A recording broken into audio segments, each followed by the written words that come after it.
Hey, my name is Adam Long, and this is my lesson plan for the fundamentals of economics.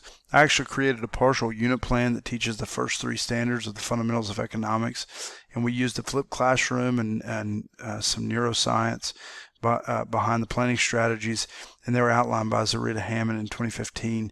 The process is as follows: ignite, chunk, chew, and review. It's a um, great little phrase and pretty easy to remember.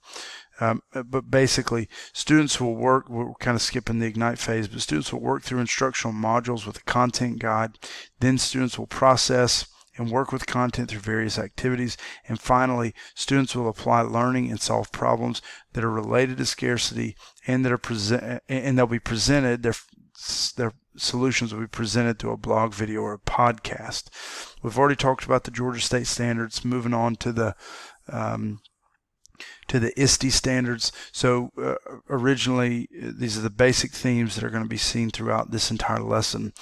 Our students are going to be empowered learners, and we are going to put choice in their hands, and we're going to allow them the freedom to construct their own learning, which we actually kind of talk about that in standard 3.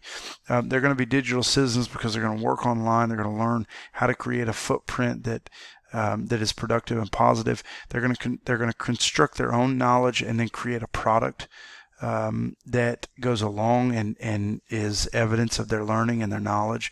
And then finally, they're going to be creative communicators, both locally and globally. For assessment strategies, they'll complete content guides with instructional videos or slideshows. It's really up to the students to decide. Based on their learning preferences and needs. The teacher will meet individually with each pair of students to ensure an understanding of concepts and collaboration of a project. They'll develop thinking maps of choice to show processing, and this will really be a big assessment. So the individual communication between pairs and teachers, and the teacher and the thinking map are really what's going to make this assignment effective.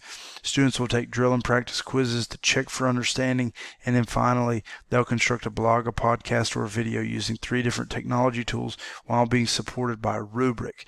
So for the instructional practice preparation, the students will take a survey on day 1 that will identify their learning styles, preferences, any barriers to their learning, and how much technology they have at home.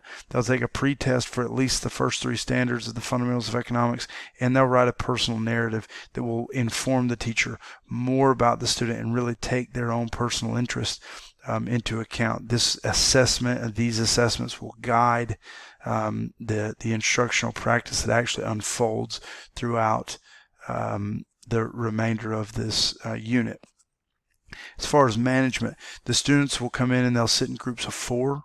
And so they'll be in small groups already based on their Lexile levels. But then when they actually get into the assignment, they'll work in pairs based on teacher discretion, and the teacher will use Lexile levels to determine what pairs are going to work together. It goes back to the teacher's going to work with individuals very frequently, and there'll be a lot of personal conversations. Differentiation is embedded by offering lots of choices. There's choices in the delivery of instruction, selecting the scarcity problem, their thinking map template, and their final project. Students are given time for remediation in case they're struggling outside of the regular class time. And then those that lack technology away from school will have time to come in every day and work with technology so that they have equitable access. Assistive technologies will be based per the IEPs, and Google Translate will be used for English language learners based on their need. IEP accommodations will be read alouds, small group instruction, individualized instruction,